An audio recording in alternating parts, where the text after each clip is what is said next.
আল্লাহ তুমি আমাকে কাদের হাতে ন্যস্ত করলা? আল্লাহ তুমি আমাকে কাদের হাতে ন্যস্ত করলা? ইলা আদুইন বাঈদিন ইয়াতাহাজ্জামুনি, আমাকে ঘর থেকে এত দূরে এনে, সেই মক্কা থেকে কত দূরে, আমাকে ঘর থেকে এত দূরে নিয়ে এসে আল্লাহ তুমি তোমার শত্রুদের হাতে আমাকে ন্যস্ত করলা। ইয়াতাহাজ্জামুনি, যারা চতুর্দিক থেকে আমাকে পাথর মারতেছে। কি আবেগ তোমার মধ্যে, কি ভাষা, কি লফজ! ইলা আদুইন বাঈদিন ইয়াতাহাজ্জামুনি, তুমি আমাকে আল্লাহ ঘর থেকে বের করে এত দূরে নিয়ে আসলা, শত্রুদের হাতে সোপর্দ করলা, তারা আমাকে চতুর্দিক থেকে পাথর মারতেছে।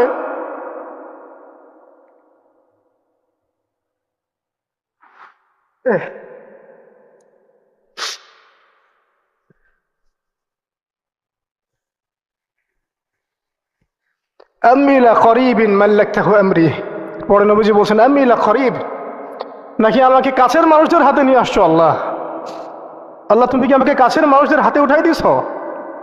মাল্লাকতাহু আমরি, যারা আমার ভালো মন্দের কাজের মালিক হয়ে গেছে। এইভাবে দোয়া করতে লাগলেন নবী সাল্লাল্লাহু আলাইহি ওয়াসাল্লাম। আল কোরআনে বর্ণিত একমাত্র সাহাবীর নাম হচ্ছে যায়েদ ইবনে হারেসা রাদিয়াল্লাহু আনহু। আমাদের এখানে যে ইয়াং ছেলেরা বসে আছেন সবার জন্যে যায়েদ বিন হারেসা রাদিয়াল্লাহু আনহু মহব্বত, ত্যাগ, ভালোবাসা, জীবন উৎসর্গের এবং জীবনের লক্ষ্য খুঁজে পাওয়ার একটা মূর্ত প্রতীক হতে পারে। একটু মনোযোগের সাথে অংশটা শুনেন, এটা শেষ অংশ। একমাত্র সাহাবী আল কোরআনে বর্ণিত যার নাম আল কোরআনে এসেছে তিনি হচ্ছেন যায়েদ বিন হারেসা রাদিয়াল্লাহু আনহু। তার বাবার নাম হারেসা। ঘটনা এমন ছিল যে ছোটবেলায় তার মা তাকে নিয়ে এক জায়গায় যাচ্ছিলেন। তো আগে তো ওই যে ডাকাতি হতো, জলদস্যুর আক্রমণ করতো না, এরকম তাঁবুর মধ্যে আক্রমণ হয়েছে এবং তার মায়ের কাছ থেকে সন্তানকে কেড়ে নিয়ে চলে গেছে। মায়ের জন্য কত কষ্টকর এটা। সন্তানের মহব্বত, এটা তো বাবা মারাই বুঝবে সন্তানের প্রতি মহব্বত কাকে বলে, সন্তানকে ছেড়ে থাকার কষ্ট, এটা যারা বাবা মা হয়েছেন তারাই তো বুঝবে। তো এদিকে বাবা মা পাগল প্রায়, সন্তানকে খুঁজে পাওয়া যাচ্ছে না, আর দস্যুরা তাকে নিয়ে ওকাস বাজারে বিক্রি করে দিয়েছে। কোন বাজারে? ওকাস। এটা ছিল মক্কায় একটা বাজার, ওখানে মেলা হতো, ওকাস, ওখানে বিক্রি করে দিয়েছে। তো ঘটনাক্রমে তখন তার বয়স মাত্র কত হবে, 8 থেকে 10 বছর। ঘটনাক্রমে তাকে খরিদ করেছেন খাদিজা রাদিয়াল্লাহু আনহা। খাদিজা রাদিয়াল্লাহু আনহার আত্মীয়, খাদিজা রাদিয়াল্লাহু আনহার আত্মীয়। তখন কিন্তু নবী সাল্লাল্লাহু আলাইহি ওয়াসাল্লাম নবুয়ত পান নাই, মানে ওহী আসেনি এখনো, বিয়েও হয়নি এখনো। খাদিজা রাদিয়াল্লাহু আনহার সাথে এখনো বিয়ে হয় নাই। তো তার আত্মীয় তাকে কিনে নিয়ে আসছেন, এনে খাদিজা রাদিয়াল্লাহু আনহার খেদমতে দিয়ে দিয়েছে। খাদিজা রাদিয়াল্লাহু আনহার সাথে যখন নবী সাল্লাল্লাহু আলাইহি ওয়াসাল্লাম বিয়ে হলো তখন তো তার বয়স 40, আর আমাদের নবী সাল্লাল্লাহু আলাইহি ওয়াসাল্লামের বয়স 25। এটা বাংলাদেশে হইলে বাংলাদেশের মানুষ মেনে নিত না, তালাক করাই ছাড়তো অনলাইনের মাধ্যমে। কথা বুঝতে পারছেন? যদিও দুজন সুখী, যদিও ধরেন দুজন সুখী একে অপরকে পেয়ে, এখন যদি আমাদের এখানে কোনো ভাই 40 বছর বয়সের কোনো মেয়েকে বিয়ে করে যার নিজের বয়স হচ্ছে 20 বা 25, সমাজই ওকে তালাক দেওয়া ছাড়বে, যদিও সে ওই মেয়ের সাথে সুখী। হ্যাঁ, বিয়ে কেন্দ্রিক যত জাহালাত এগুলোই দূর হয় নাই সমাজ থেকে এখনো। রাসূল সাল্লাল্লাহু আলাইহি ওয়াসাল্লামের সাথে বিয়ে হলো, বিয়ে হওয়ার পরে এমন হয় না যে আপনি কাউকে বিয়ে করেছেন এবং আপনার তাকে খুব পছন্দ হয়েছে, দুজনকে বেশ সন্তুষ্ট আর কি, তেমন আপনি চান না তাকে কিছু হাদিয়া দিতে, হাদিয়া তোফা দিতে মন চাবে না? হাদিয়া দিয়ে কি আবার কেউ ফেরত নেয়? তো হাদিয়া তোফা দিতে তো মন চাবে। খাদিজা রাদিয়াল্লাহু আনহা হাদিয়া দিচ্ছেন নবী সাল্লাল্লাহু আলাইহি ওয়াসাল্লামকে যে হে মুহাম্মদ, আমার খুব প্রিয় একজন দাস আছে, আমার খুব প্রিয় একজন দাস আছে এবং তার চেহারা দেখেই আমি বুঝতে পারি যে সে খুব বুদ্ধিমান এবং সে খুব সৎ। চেহারা দেখলে বোঝা যায় না মানুষের? চেহারা কিন্তু কথা বলে, চেহারাও কথা বলে, তবে দেখার চোখ থাকতে হবে, দেখার মতো চোখ থাকতে হবে। গুনাহের চোখ দিয়ে তো কারো চেহারা পড়ার সুযোগই নাই। যেমন আনাস রাদিয়াল্লাহু আনহু, তার জন্য নবী সাল্লাল্লাহু আলাইহি ওয়াসাল্লাম দোয়া করে দিয়েছিলেন না? তার মা দেখেই চিনে ফেলছেন যে হ্যাঁ উনি শেষ নবী, এই চেহারা কোনো মিথ্যাবাদী চেহারা না। এরকম করে কথা বলা হচ্ছে, ইয়া রাসূলুল্লাহ আমার ছেলের জন্য দোয়া করে দেন। আব্দুল্লাহ বিন সালাম রাদিয়াল্লাহু আনহু ইহুদি ছিলেন, যখন নবীজি মদিনায় গিয়েছেন তার চেহারা দেখেই তিনি বুঝে ফেলছেন যে তিনি শেষ নবী। এই চেহারা কোনো মিথ্যাবাদী চেহারা হতে পারে না। ওই চোখ থাকতে হবে এবং ওই কলব থাকতে হবে পড়ার জন্যে। তো খাদিজা রাদিয়াল্লাহু আনহা হাদিয়া দিয়েছেন যে আমার খুব প্রিয় একজন দাস আছে, জায়েদ। তো নবী সাল্লাল্লাহু আলাইহি ওয়াসাল্লাম এটাকে গ্রহণ করেছেন, হাদিয়া গ্রহণ করে তিনি দেখেন জায়েদ বিন হারিসা রাদিয়াল্লাহু আনহুর তাকদীরটা কেমন হলো। জলদস্যু নয়, স্থলদস্যুদের হাত থেকে ওকাস বাজার থেকে চলে আসলো কোথায়? খাদিজা রাদিয়াল্লাহু আনহার বাসা, সেখান থেকে নবী সাল্লাল্লাহু আলাইহি ওয়াসাল্লামের সোহবতে। চিন্তা করা যায়? এই তাকদীর তো ইউসুফ আলাইহিস সালামের চেয়েও কম সৌভাগ্যের না। ইউসুফ আলাইহিস সালামের কি হয়েছে? ভাইয়ের ষড়যন্ত্র, সেখান থেকে কূপ থেকে রাজপ্রাসাদ, সেখান থেকে জেল থেকে আবার রাজপ্রাসাদ, তারপরে তো পুরো মিশরের বড় একটা অংশের রাজনৈতিক দায়িত্ব, এবং সেখান থেকেই বনু ইসরাইল পরে আবার মিশরে আসলো। প্রায় অন্য একদিন আলোচনা করবো ইনশাআল্লাহ। এখানে জায়েদ ইবনে হারিসা রাদিয়াল্লাহু আনহার তাকদীর কেমন? অনন্য সাধারণ, এত চমৎকার যে এটা তো ঈর্ষণীয়। আলী রাদিয়াল্লাহু আনহু ছাড়া এমন তাকদীর তো মনে হয় আর কেউ পান নাই, যে নবী সাল্লাল্লাহু আলাইহি ওয়াসাল্লামের ঘরের মধ্যে তিনি সবসময় তার সাথে তার খেদমত করছেন।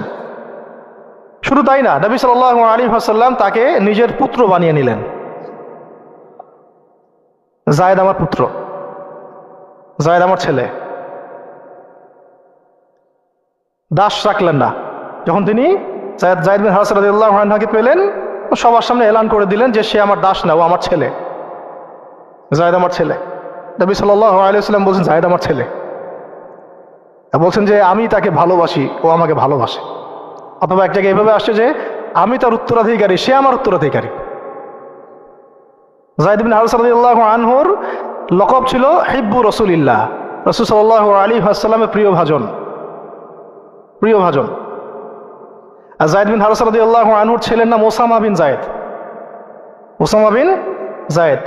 জায়েদ বিন হারিসা রাদিয়াল্লাহু আনহুকে একবার তিনি একটা সেনাবাহিনীর কাফেলার দায়িত্ব দিয়েছিলেন। কিছু সাহাবী একটু আপত্তি করেছিলেন, বয়স কম, আরো যোগ্য সাহাবী আছে। আবার ঠিক ওসামা বিন জায়েদ রাদিয়াল্লাহু আনহুকে যখন নবী সাল্লাল্লাহু আলাইহি ওয়াসাল্লাম শেষে একদম ইন্তেকালের কয়েকদিন আগে জুরফে একটা সেনাবাহিনীর দায়িত্ব দিয়ে পাঠিয়েছিলেন, তখনও কেউ আপত্তি তুলেছিল যে ওসামার বয়স কম, 19 বছর 20 বছর বয়স, আরো বড় বড় যোগ্য সাহাবী আছে। তখন নবী সাল্লাল্লাহু আলাইহি ওয়াসাল্লাম বলেছিলেন যে ইতিপূর্বে তোমরা জায়েদের ব্যাপারেও আপত্তি তুলেছিলে, আর আজকে তোমরা ওসামার ব্যাপারেও আপত্তি তুলছো। তোমরা জেনে রাখো তার বাবা এবং সে, মানে জায়েদ বিন হারিসা এবং ওসামা বিন জায়েদ, এই দুজনকে আমি ভালোবাসি। এই দুজন আমার প্রিয় ভাজন। তো জায়েদ ইবনে হারিসা রাদিয়াল্লাহু আনহু এখানে বড় হতে লাগলেন। এক পর্যায়ে তো ওহী আসলো, ইসলাম কবুল করলেন। ইসলাম কবুল করার আগে একটা ঘটনা ছিল, ওইটা ভুলে গেছিলাম, দেরি হচ্ছে কি? আচ্ছা, ইসলাম কবুল করার আগে একবার তার বাবা মা তার খোঁজ পেয়েছিলেন। হজ করতে আসছেন কিছু মানুষ মক্কায়, তখন হজমরা ছিল বিকৃত, এসে দেখছে যে এই তো জায়েদ। তো ফিরে গিয়ে তার বাবাকে খবর দিছে, জায়েদকে দেখলাম মক্কায়। তো তার বাবা আসছেন হারিসা, ঠিক আছে, এসে চিনতে পারছেন আমার ছেলে। তো মুহাম্মদ সাল্লাল্লাহু আলাইহি ওয়াসাল্লামকে বলেছেন যে আমার ছেলেকে আমি কিছু মুক্তিপণের বিনিময়ে নিয়ে যেতে চাই। তো নবী সাল্লাল্লাহু আলাইহি ওয়াসাল্লাম বলেছেন ঠিক আছে, মুক্তিপণ লাগবে না, আমি আপনাদেরকে আরো সহজ একটা অপশন দিচ্ছি। আপনার ছেলেকে ডাকি, সে যদি আপনাদের সাথে যেতে চায় তাহলে কোনো টাকা পয়সা লাগবে না, এমনি নিয়ে যাবেন। যদি যেতে না চায় তাহলে আমার কিছু করার নেই। তখন তার বাবার সামনে তার ছেলেকে আনা হলো, বলা হলো যে ওনাদেরকে চিনতে পারো? হ্যাঁ, উনি আমার বাবা হারসা, উনি আমার চাচা, উনি আমার মামা, এভাবে বলছেন। তো তার বাবা বলছেন যে আমার সাথে চলো বাসায়। সরাসরি বাবাকে বলে দিলেন যে আমি আপনার সাথে যেতে পারবো না, আমি মুহাম্মদ সাল্লাল্লাহু আলাইহি ওয়াসাল্লামের সাথে থাকতে চাই। তো বাবা বলছে এ কেমন কথা? নিজের বাবার সাথে যাবা না, নিজের বাবার পরিবারে যাবা না, বাবার ঘরে যাবা না, উনি তো তোমার আপন কেউ না। যায়েদ ইবনে হারসা রাদিয়াল্লাহু আনহু বলছেন যে আমি তার মধ্যে এমন কিছু দেখেছি যে আপনারা কেউ দেখতে পারবেন না। এটা সম্পর্ক, মহব্বত, এগুলোকে সম্পর্ক বলে, মহব্বত বলে। অথচ কেউ কাউকে চিনে না, মানে কেউ কারোর সাথে কারো রক্তের সম্পর্ক নাই। আর নবী সাল্লাল্লাহু আলাইহি ওয়াসাল্লাম তাকে বললেন তখন যে যায়েদকে আমি মুক্ত করে দিয়েছি। যায়েদ আমার দাস না, যায়েদ আমার ছেলে, যায়েদ আমার ছেলে, আমি তার উত্তরাধিকারী, সে আমার উত্তরাধিকারী, আমি তাকে ভালোবাসি। তার উপাধি হয়ে গেল হিব্বু রসুলিল্লাহ, রসুলের প্রিয় ভাজন। সবাই তাকে এই নামে ডাকা শুরু করলো, রাসূলের প্রিয় ভাজন, রাসূল তাকে ভালোবাসে, রাসূল তাকে ভালোবাসে, রাসূল তাকে ভালোবাসে। আর আমি বলছি রাসূল কে? সাল্লাল্লাহু আলাইহি সাল্লাম, যাকে আল্লাহ ভালোবাসেন। রাসূল কে? যাকে আল্লাহ ভালোবাসেন। তো এখন যখন নবুয়ত প্রাপ্ত হলেন, তখন আপনারা তো সবাই জানেন যে প্রথম 13 বছর মক্কায় কাটানো হয়েছে। এই প্রথম 13 বছরে যে কি পরিমাণ নির্যাতন সহ্য করতে হয়েছে, এটা ভাষায় প্রকাশ করার কোনো কিতাব পাওয়া যাবে না। আর এটা লিখার মতো কোনো কলম নাই, কোনো হাত নাই। ওইগুলো নিয়ে আমরা ইনশাল্লাহ পরে কথা বলবো। আজকে শুধু একটা দুইটা জায়গা বলতেছি। একটা সফর ছিল তায়েফের সফর। কিসের সফর? এই যে হুট করে শুনলেন তায়েফের সফর। তায়েফের সফরের আগে 10 বছর আছে। এই 10 বছরে এত নির্মম নির্যাতন সহ্য করতে হয়েছে, যেটা তায়েফ পর্যন্ত যেতে রাসূল সাল্লাল্লাহু আলাইহি ওয়াসাল্লামকে বাধ্য করেছে। মক্কার অবস্থা কোন ঠাসা, মানে অত্যাচার হতে হতে হতে হতে এমন একটা অবস্থা, সাহাবীদেরকে চোখের সামনে শহীদ করা হচ্ছে। বেলাল রাদিয়াল্লাহু আনহুকে এইভাবে নির্যাতন করা হচ্ছে। সুমাইয়া রাদিয়াল্লাহু আনহাকে মেরে ফেলা হলো, শহীদ করা হলো। গরিব সাহাবীদেরকে নির্যাতনের স্টিম রোলার চালায় দেওয়া হচ্ছে। এক পর্যায়ে বাধ্য হয়ে অনেক সাহাবী আবিসিনিয়াতে চলে গেলেন, ইথিওপিয়ায়। আবার 3 বছর নবী সাল্লাল্লাহু আলাইহি ওয়াসাল্লাম এবং বনু হাশিমকে বয়কট করা হলো, মনে আছে? একদম বয়কট করা হলো 3 বছর। গাছের ছাল পাতা খেয়ে সাহাবীরা থাকা শুরু করলেন। চতুর্দিক থেকে রাস্তা বন্ধ, সামাজিক নির্যাতন, রাজনৈতিক নির্যাতন, গালিগালাজ, আপনজনদের মানে গীবত, তহমত, একেবারে পাথর নিক্ষেপ তো চলতেছেই চতুর্দিক থেকে। আবু লাহাব, আবু জেহেল, আবু সুফিয়ান সবাই উঠে পড়ে লাগছে, পুরো সমাজ বিরুদ্ধে চলে গেছে। এরকম হালত বোঝার জন্যও ওইরকম সিচুয়েশন ফেস করা দরকার। এটা পড়ি আমরা তো এগুলো পড়ি, এগুলো তো আমরা বুঝি না, উপলব্ধি করতে পারি না, কারণ আমরা এই ফেজগুলো দিয়ে যাই নাই। যারা টুকটাক গিয়েছেন তারা কিছুটা আঁচ করতে পারেন। এরকম একটা অবস্থায় যখন চতুর্দিক থেকে রাস্তাটা বন্ধ মনে হচ্ছে, তখন নবী সাল্লাল্লাহু আলাইহি ওয়াসাল্লাম তায়েফে গিয়েছিলেন তায়েফের 3টা বড় বড় গোত্রকে দাওয়াত দিতে। উদ্দেশ্য হচ্ছে তায়েফবাসী যদি ইসলাম কবুল করত, তাহলে মক্কার এই কুরাইশদের বিরুদ্ধে একটা বড় সাপোর্ট পাওয়া যেত।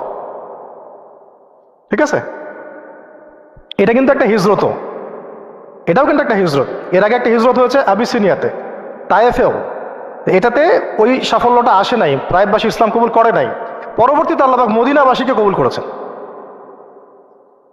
ওগুলো আমরা পরে আস্তে আস্তে আলোচনা আনবো ইনশাআল্লাহ। আজকে শুধু এতটুকু বলছি তায়েফের কথাটা।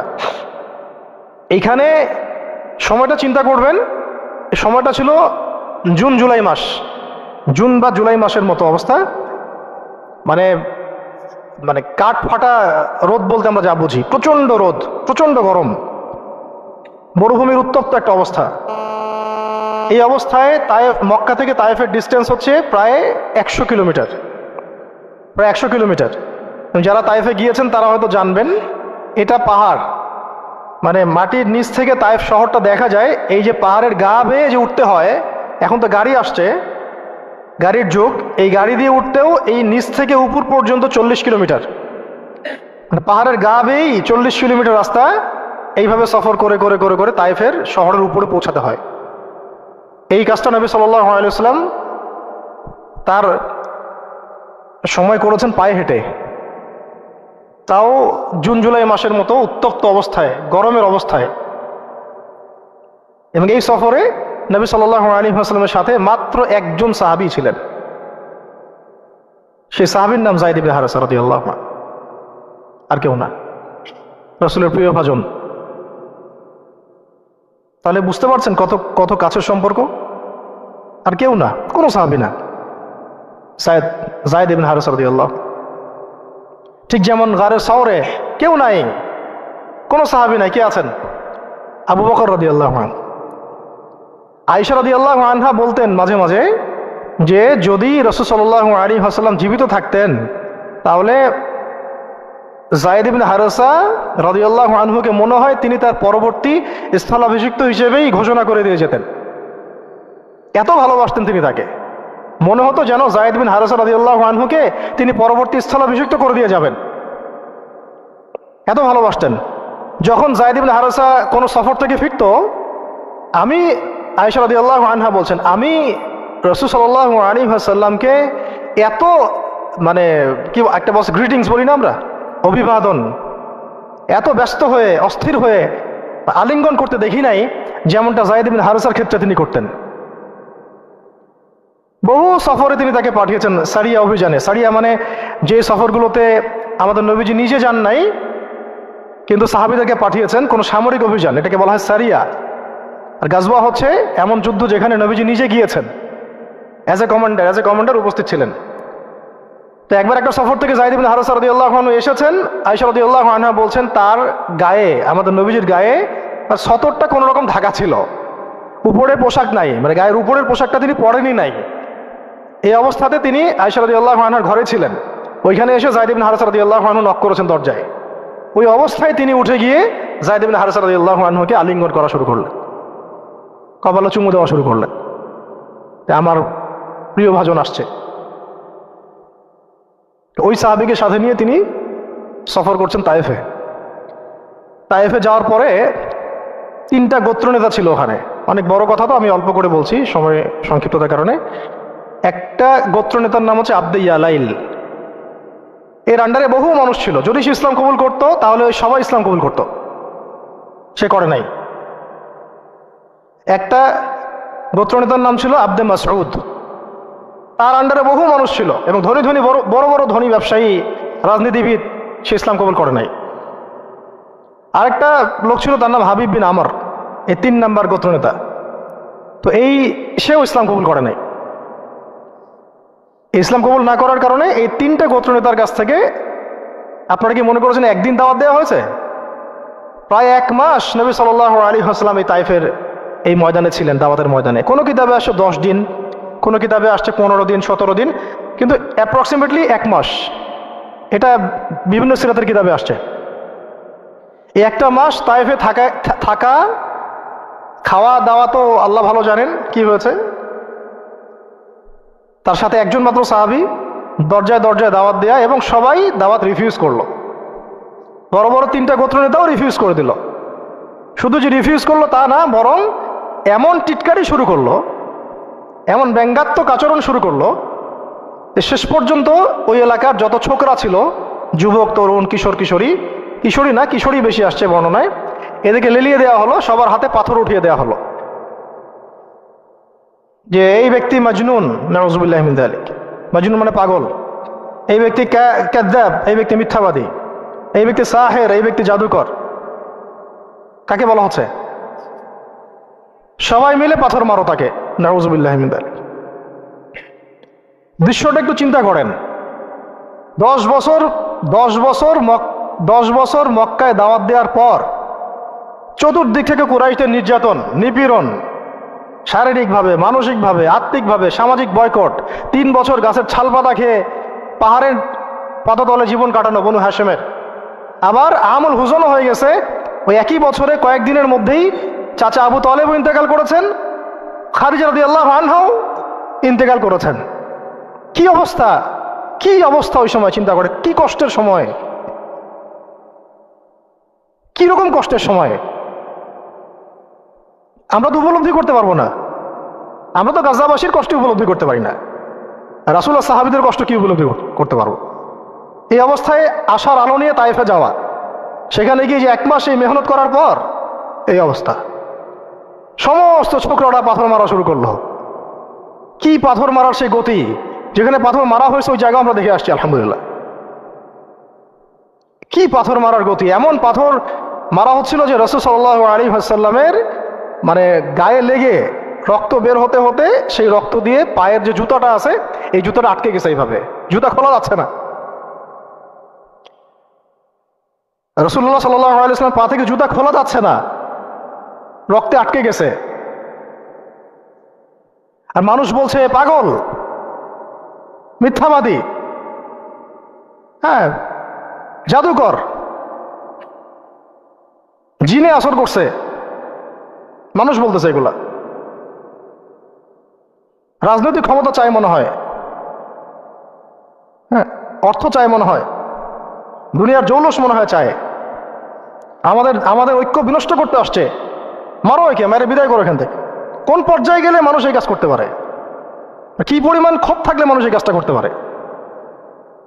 আর কার এগেন্স্টে করছে? আল্লাহর প্রিয় হাবিব, যার জন্য আল্লাহ পাক ফিরদাউস রেখেছেন, মাকামে মাহমুদ রেখেছেন, যার সুপারিশ ছাড়া আমরা মনে হয় না জান্নাতে কেউ যেতে পারবো, অসম্ভব। যার সুপারিশ ছাড়া বিচার শুরুই হবে না কিয়ামতের মাঠে, হিসাব নিকাশ শুরুই হবে না, জান্নাত তো বহুত দূরের কথা। জান্নাতের দরজাও খোলা হবে না যিনি আগে না ঢোকা পর্যন্ত, তাকে মানুষ সেভাবে মারা শুরু করলো। রক্ত ঝরতেছে। এই সময়ে এই সাহাবী যায়েদ ইবনে হারেসা রাদিয়াল্লাহু আনহু নিজের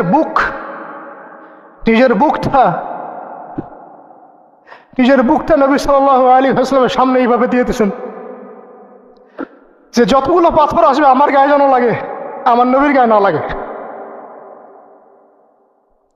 বুক যখন থেতলায় গেছে তখন পিঠ দিয়ে দিয়েছেন, ইয়া রাসূলুল্লাহ আপনার গায়ে একটা পাথর যেন না লাগে, আমার পিঠে লাগুক। এই সময়টা চিন্তা করেন, সাহাবীর কথা চিন্তা করেন, তাদের ত্যাগ তিতিক্ষার কথা চিন্তা করেন, ওই সময়ের সবরের কথা চিন্তা করেন। আর তায়েফবাসী নবী সাল্লাল্লাহু আলাইহি ওয়াসাল্লামের আপনজন ছিল। তায়েফের গোত্রে নবী সাল্লাল্লাহু আলাইহি ওয়াসাল্লামের দুধ পান করানো হয়েছিল, হালিমা সাঈদার গোত্র এটা। দূরের মানুষ আপনাকে যখন ভালো মন্দ বলবে আপনার অতটা কষ্ট হবে না যতটা আপনার কাছের মানুষ আপনাকে ভালো মন্দ বললে কষ্ট হবে। যখন আপনার প্রিয় মানুষেরা আপনাকে পাথর ছুড়বে, এই পাথরের আঘাত সহ্য করা এত সহজ না। কাফেররা, ফাসেকরা, জালেমরা, মুশরিক, মুনাফিকরা পাথর ছুড়বে, সেই পাথর আপনি সৌভাগ্যের সাথে বরণ করতে পারেন,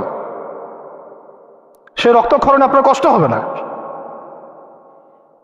প্রিয় মানুষদের দেওয়া অপবাদ, মিথ্যাচার, গীবত, তহমত, পাথর আপনাকে এত কষ্ট দিবে, এই কষ্টের লোড আপনি সহ্য করতে পারবেন না।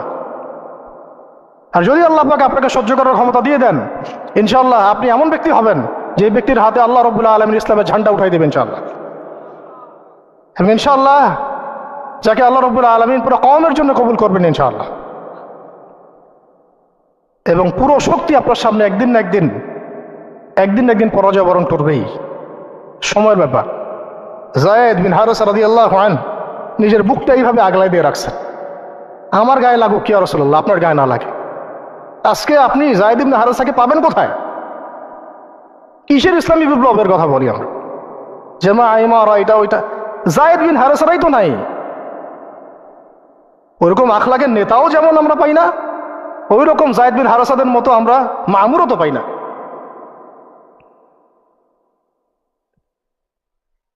বরং এখন তো এমন যুগ চলতেছে যে মানুষ সামান্য দুনিয়াবী স্বার্থের কারণে সামান্য দুনিয়াবী স্বার্থ, একটু মোহ, একটু দাম্ভিকতা, একটু অহংকার, একটু জিদ, একটু রাগ, একটু ক্ষোভ ইত্যাদির কারণে মানুষ, নিজের প্রিয় মানুষ আপনাকে মানুষের হাতে উঠাই দিতে পারে। সবাই মিলে তাকে পাথর মারো, আমি তাকায় তাকে দেখতেছি। সবাই তাকে পাথর মারো, আমি তাকায় তাকে দেখতেছি। যেন নিজের প্রিয় মানুষকে পাথর মারলে এটা দেখলে আপনার মনে আরো শান্তি আসতেছে। কিভাবে আপনি আপনার প্রিয় মানুষকে হাজারো লক্ষ মানুষের হাতে উঠাই দিতে পারেন, যে মানুষটা তাকে ধর্ষণ করবে, ছিঁড়ে ছিঁড়ে খাবে, পাথর মেরে থাতলা করবে, আবার আপনি তাকে মহব্বতের দাবিও করেন? কিসের মহব্বত? মহব্বত কাকে বলে? মহব্বত তো এইটা যেটা যায়েদ ইবনে হারেসা রাদিয়াল্লাহু আনহু করেছেন। এটা কি মহব্বত না? এইরকম মহব্বতের নিদর্শন কি আমাদের মধ্যে আছে? কাকে মহব্বত বলা হয় আসলে? আপনারা দৃশ্যটা চিন্তা করেন, এগুলো সিরাতের কিতাবে মওজুদ, পড়েন, নিজের বুকটা তিনি আগলায় দিয়ে রাখছেন। ঠিক এরকমই উহুদের মাঠেও নিজের বুক আগলায় দিয়ে রাখছেন তালহা রাদিয়াল্লাহু আনহু। দূর থেকে একটার পর একটা তীর আসতেছে, ওনার গায়ে লাগতেছে। তীরের আঘাত কি চারটাখানি কথা? সাদ বিন আবি ওয়াক্কাস রাদিয়াল্লাহু আনহু পিঠ দিয়ে রাখছেন, ইয়া রাসূলুল্লাহ, আপনার গায়ে যেন না লাগে। তোমরা জীবন্ত শহীদ দেখতে চাও? তালহাকে দেখো, 70-এর বেশি আঘাত তার গায়ে ছিল উহুদের দিন। সাদ বিন আবি ওয়াক্কাস রাদিয়াল্লাহু আনহুকে নবীজি বলছেন যে, হে সাদ, তীর ছুঁড়ো, তোমার জন্য আমার পিতামাতা কুরবান হয়ে যাক। কোন সাহাবীর জন্য নবীজি এমন কথা বলেন নাই যে তোমার জন্য আমার পিতামাতা কুরবান হয়ে যাক। এবং সাহাবীরা বলতেন, ইয়া রাসূলুল্লাহ, আপনার জন্য আমার পিতামাতা কুরবান হয়ে যাক। একমাত্র সাহাবী সাদ বিন আবি ওয়াক্কাস রাদিয়াল্লাহু আনহুর জন্য নবী সাল্লাল্লাহু আলাইহি ওয়াসাল্লাম এই কথা বলেছেন। ওই ময়দানে উম্মে ওমরাও ছিলেন, মহিলা সাহাবী, অনবরত তীর ছুঁড়েছেন রাসূলের গায়ে যেন আঘাত না লাগে। ওই ময়দানে হানজালা ছিলেন, ছুটতে ছুটতে আবু সুফিয়ান পর্যন্ত পৌঁছে গিয়েছেন। ওই অবস্থায় তার শাহাদাত হয়ে গেছে, তাকে মারতে পারেন নাই, উল্টা তার গায়ে আঘাত লেগে গেছিল। গাসাসুল মালায়েকা, শহীদ হওয়ার পরে দেখা যায় তার দেহটা মাটি থেকে উপরে উঠে আসে আর দেহ থেকে পানি ঝরতেছে। নবীজি জিজ্ঞাসা করা হলো তার এই হালত কেন? নবী সাল্লাল্লাহু আলাইহি ওয়াসাল্লাম বললেন যে গত রাত্রে স্ত্রীর সাথে ছিল, সে জিহাদের ডাক আসছে, ওই বিছানা থেকে চলে আসছে, বেচারা বিছানা থেকে এখানে চলে আসছে। হানজালা রাদিয়াল্লাহু আনহু শহীদ হয়ে গেছে, ফেরেশতারা তাকে গোসল দিচ্ছেন, এই যে পানি দেখা যাচ্ছে। ওই মাঠে সাদ বিন রবি রাদিয়াল্লাহু আনহু ছিলেন, একদম শেষ নিঃশ্বাস যাচ্ছে তার অবস্থা। আমাদের নবীজি বললেন, সাদ বিন রবিকে খুঁজে বের করো, সে আমার প্রিয় ভাজন, তাকে খুঁজে বের করো। খুঁজতে গিয়ে দেখা গেল যে তিনি এইরকম একটা হালত, 60-70টা আঘাতের চিহ্ন নিয়ে প্রায় যান যাচ্ছে অবস্থা। সাহাবী বললেন, হে সাদ, রাসূল সাল্লাল্লাহু আলাইহি ওয়াসাল্লাম তোমাকে সালাম দিয়েছে। রাসূল তোমাকে সালাম দিয়েছেন আর জিজ্ঞাসা করছেন তুমি কেমন অনুভব করতেছো এখন? সাদ বিন রবি বলছেন, রাসূলের কাছে আমার সালাম পৌঁছে দিও, আর আল্লাহর কসম আমি জান্নাতের ঘ্রাণ পাচ্ছি এখন। এটা বলতে বলতে তার শাহাদাত হয়ে যায়। আর তিনি বলতে বলতে একটা কথা শেষে বলে গিয়েছিলেন যে আমি চলে যাওয়ার পরে, তিনি আনসারদের নেতা ছিলেন, আমি চলে যাওয়ার পর তোমরা থাকা অবস্থায় যদি মুহাম্মদ সাল্লাল্লাহু আলাইহি ওয়াসাল্লামের গায়ে একটা আঁচড়ও লাগে, তোমরা আল্লাহর সামনে কোনো হুজ্জাত দিতে পারবে না। আমি চলে যাওয়ার পরে যদি মুহাম্মদ সাল্লাল্লাহু আলাইহি ওয়াসাল্লামের গায়ে একটা আঁচড়ও লাগে, তোমরা আল্লাহর সামনে কোনো হুজ্জাত দিতে পারবে না। আর আমরাও তো এখন দুনিয়াতে বেঁচে আছি, আমাদের নবী সাল্লাল্লাহু আলাইহি ওয়াসাল্লামের গায়ে কি না লাগতেছে, আমরা কি বা করতে পারতেছি। কত সাহাবী। একটা কথা বলতে ভুলে গেছিলাম, যায়েদ বিন হারেসা রাদিয়াল্লাহু আনহু ইসলামের পরে যে ভাই সম্পর্ক করে দেওয়া হয়েছিল, দিনী ভাই, যায়েদ বিন হারেসা রাদিয়াল্লাহু আনহু দিনী ভাই ছিলেন হামজা রাদিয়াল্লাহু আনহু, সাইয়্যিদুশ শুহাদা। তার হালত আমরা দেখেছি উহুদের মাঠে। এমন সিংহ যার সামনে কেউ লড়াই করতে পারে না। আর আল্লাহর যে সিংহদের সামনে কাফেররা পেরে ওঠে না, পিছন থেকে আঘাত করে, তাকেও পিছন থেকে আঘাত করা হয়েছে। বর্ষা বের হয়ে গেছে নাভির নিচ দিয়ে, ওই অবস্থায় মারতে আসছিলেন তিনি, ওয়াহশী তাকে শহীদ করেছিল। নবী সাল্লাল্লাহু আলাইহি ওয়াসাল্লাম তার লাশ দেখে অঝোর নয়নে কেঁদেছেন, কারণ তার বুকটা চিরে ফেলছিল কাফেররা, চিরে কলিজা বের করার চেষ্টা করছিল, পারে নাই। কলিজা বের করে চিবাই খাওয়ার চেষ্টা করছিল। তাহলে কাফেরদের ক্ষোভ চিন্তা করেন, কাফেররা আমাদের ব্যাপারে কি পরিমাণ ক্ষোভ লালন করে, তারা আমাদের ব্যাপারে কি পরিমাণ ক্ষোভ লালন করে ভিতরে ভিতরে এটা আমরা জানিও না, বুঝিও না। আমরা ওদের সাথে বন্ধুত্ব করতে চাই, ওদেরকে আমাদের নিজেদের আপন মনে করি, ওদের হাতে আমরা আমাদের দিনী ভাইদেরকে উঠাই দিই, বোনদেরকে উঠাই দেই, আপনজনদেরকে উঠাই দেই। হামজা রাদিয়াল্লাহু আনহুর এরকম হালত। তার দিনী ভাই ছিলেন যায়েদ বিন হারেসা রাদিয়াল্লাহু আনহু। বহু ঘটনা আছে, আমি যেটা বলতে যাচ্ছিলাম ওইখান থেকে এদিকে চলে আসছি। এরপরে নবী সাল্লাল্লাহু আলাইহি ওয়াসাল্লাম তায়েফের একটা আঙ্গুর বাগানে প্রবেশ করেন, এত ক্ষতবিক্ষত অবস্থায়। আর পাথরের ঢিলকে আপনারা এত তুচ্ছ মনে করেন না, কিন্তু এটা কিন্তু এত তুচ্ছ বিষয় না, কিন্তু ঠিক যন্ত্রণাদায়ক বিষয়। আর তার মধ্যে বললাম তার আপন মানুষ, কাছের মানুষ। আঙ্গুর বাগানে যাওয়ার পরে ওখানে আদ্দাস রাদিয়াল্লাহু আনহু, আদ্দাস নামে একজন বাগানের দেখভালকারী ছিল। এই বাগান ছিল আবার উতবা এবং শাইবার, বড় আঙ্গুর বাগান। এখানে ঘটনা ঘটে গেল, নবী সাল্লাল্লাহু আলাইহি ওয়াসাল্লাম বসে আছেন, জুতা খোলার চেষ্টা করছেন, এবং আদ্দাস তিনি এসে একটু খেজুর দিয়েছেন। মায়া লাগছে তার, আহারে লোকটাকে এইভাবে মারলো, মানুষটাকে এইভাবে মারলো। তো কিছুই চাচ্ছে না, কিছুই বলে নাই, খালি বলছে এক আল্লাহর ইবাদত করো, আর কিছু চাইছে নাকি? তো এক আল্লাহর ইবাদত করো বললো, বাস তাই বাস এইভাবে মারলো। আর মানবে না তা মারলো কেন? ও বেচারের কাছে খারাপ লাগছে, দাওয়াত কবুল করবে না তো মারলো কেন? লাঞ্ছিত করার কি দরকার ছিল? কবুল না করলে চলে যাবে, বা কবুল না করলে তারা ফিরাই দিবে, মারার কি দরকার আছে? তার মায়া লাগছে খুব, সে এসে কিছু খেজুর দিছে খাইতে, পানি দিছে খাইতে।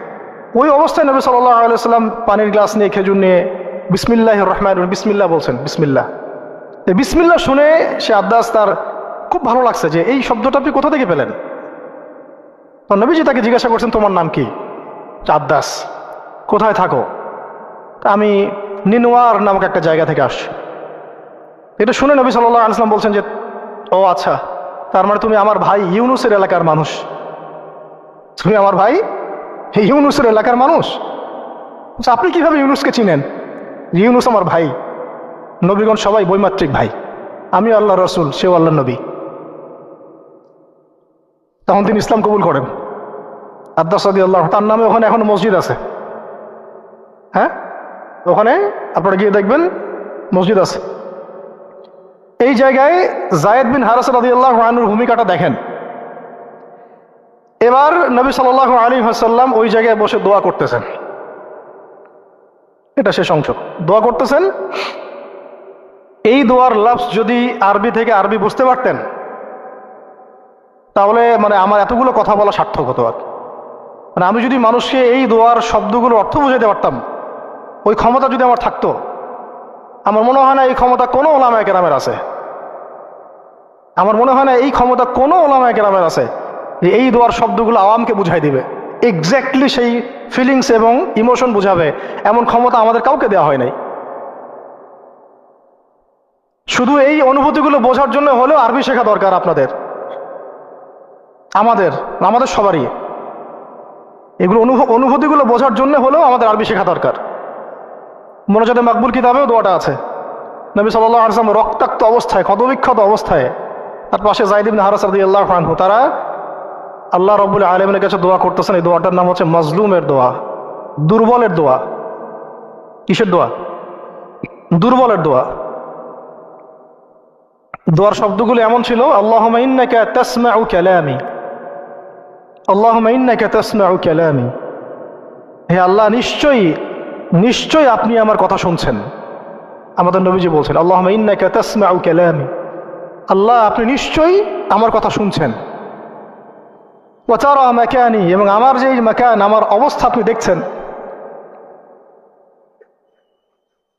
ওয়া তা'লামু সিররি ওয়া আলানিয়াতি, আল্লাহ আপনি আমার বাহিরের অবস্থাও জানেন, ভিতরের অবস্থাও জানেন।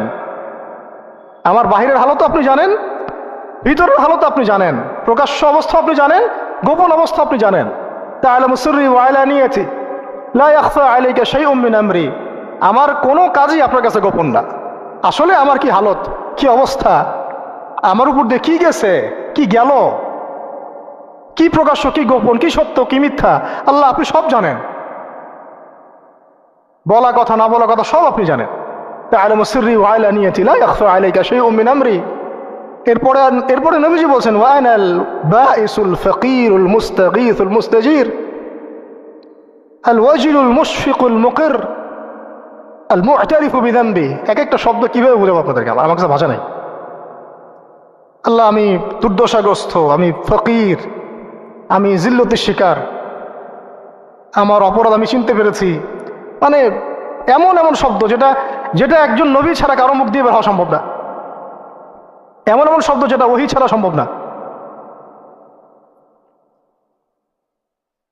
আসআলুকা মাসআলাতাল মিসকিন, মিসকিনরা যেভাবে তোমার কাছে চায় আল্লাহ আমি সেভাবে তোমার কাছে চাচ্ছি। ওয়া আবতাহিলু ইলাইকা ইবতিহালাল মুযনিবিয যালিল, একজন মানুষকে যখন অপদস্থ লাঞ্ছিত করা হচ্ছে সেই মানুষ যেভাবে আপনার কাছে চায় আমি সেইভাবে আপনার কাছে চাচ্ছি।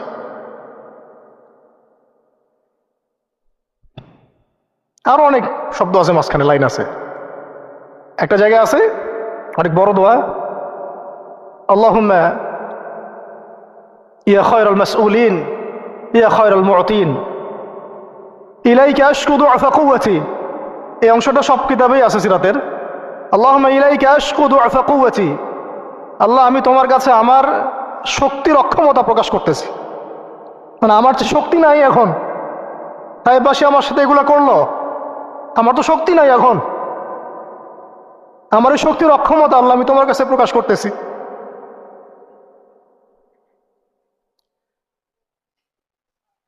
ইলাইকা আশকু দু'ফা কুওয়াতি, আমার শক্তির যে কুওয়াতের অক্ষমতা, দুর্বলতা আমি তোমার কাছে প্রকাশ করতেছি। ওয়া কিল্লাতা হিলাতি ওয়া কিল্লাতা হিলাতি, এই যে সহনশীলতা, এই সয়ে নেওয়ার যে ক্ষমতার যে ঘাটতি, এগুলো আমি তোমার কাছে পেশ করতেছি।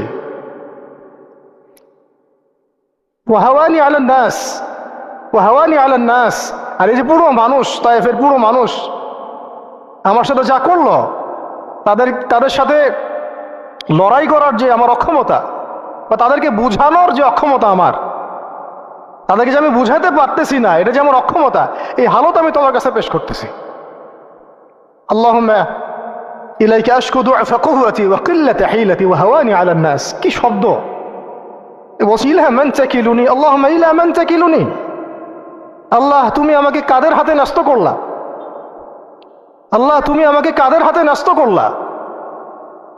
ইলা আদুইন বাঈদিন ইয়াতাহাজ্জামুনি, আমাকে ঘর থেকে এত দূরে এনে, সেই মক্কা থেকে কত দূরে, আমাকে ঘর থেকে এত দূরে নিয়ে এসে আল্লাহ তুমি তোমার শত্রুদের হাতে আমাকে ন্যস্ত করলা। ইয়াতাহাজ্জামুনি, যারা চতুর্দিক থেকে আমাকে পাথর মারতেছে। কি আবেগ দোয়ার মধ্যে, কি ভাষা, কি লফজ! ইলা আদুইন বাঈদিন ইয়াতাহাজ্জামুনি, তুমি আমাকে আল্লাহ ঘর থেকে বের করে এত দূরে নিয়ে আসলা, শত্রুদের হাতে সোপর্দ করলা, তারা আমাকে চতুর্দিক থেকে পাথর মারতেছে।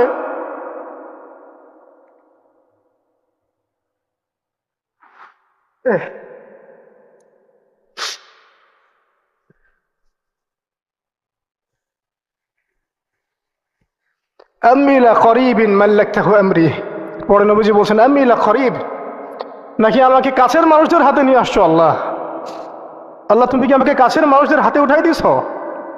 মাল্লাকতাহু আমরি, যারা আমার ভালো মন্দের কাজের মালিক হয়ে গেছে। এইভাবে দোয়া করতে লাগলেন নবী সাল্লাল্লাহু আলাইহি ওয়াসাল্লাম। যায়েদ বিন হারিসা রাদিয়াল্লাহু আনহু শামিল আছেন এখানে। তারপরে নবীজি বলছেন ইল্লাম তাকুন সাখিতুন আলাই ফালা উবালি, আল্লাহ এত কিছুর পরও যদি তুমি আমার প্রতি অসন্তুষ্ট না হও আমার কিছুই যায় আসে না। আল্লাহ এত কিছু হয়ে গেল, এরপরে যদি তুমি আমার উপর অসন্তুষ্ট না হও অন্তত আমার কিছুই যায় আসে না। আলহামদুলিল্লাহ। ইল্লাম তাকুন সাখিতুন আলাই ফালা উবালি, তুমি যদি আমার উপর আল্লাহ অসন্তুষ্ট না হও, তোমার কাছে আমি ঠিক থাকতে পারি, তোমার কাছে আমার অবস্থান ঠিক থাকে আল্লাহ, ফালা উবালি, আমি এসবের কোনো কিছুর পরোয়া করি না। কিভাবে বুঝবেন এই ভাষার শব্দগুলো? ঠিক এইরকম শব্দেই দোয়া করেছিলেন খুবাইব রাদিয়াল্লাহু আনহু যখন তাকে শুলে চড়ানো হবে, এবং তিনি তখন, শুলদণ্ড অনেক কঠিন, জীবন্ত একটা মানুষকে মেরে ফেলা, পিছন দিক থেকে লোহা আছে না, এগুলো এগুলো প্রবেশ করিয়ে মাথা দিয়ে বের করে দেয়। শুলদণ্ড, খুবাইব বিন আদি রাদিয়াল্লাহু আনহুকে শুল দেওয়া হয়েছে। এটা রাজির ঘটনা, সিরাতে পড়বেন, রাজির ঘটনা। ট্র্যাপে ফেলে হত্যা করা হয়েছে। যখন তাকে শুলে দেওয়া হচ্ছে তখন তাকে বলা হয়েছে যে তোমার জায়গায় যদি মুহাম্মদকে হত্যা করা হয় তুমি কি খুশি হবা? তোমাকে ছেড়ে দিয়ে যদি মুহাম্মদকে হত্যা করা হয়? বলছেন যে আমার জায়গায় মুহাম্মদকে হত্যা করা তো দূরের কথা, সাল্লাল্লাহু আলাইহি ওয়াসাল্লাম, তার একটা লোম বাঁকা হোক আমি সেটাও চাই না, সেটাও সহ্য করতে পারবো না।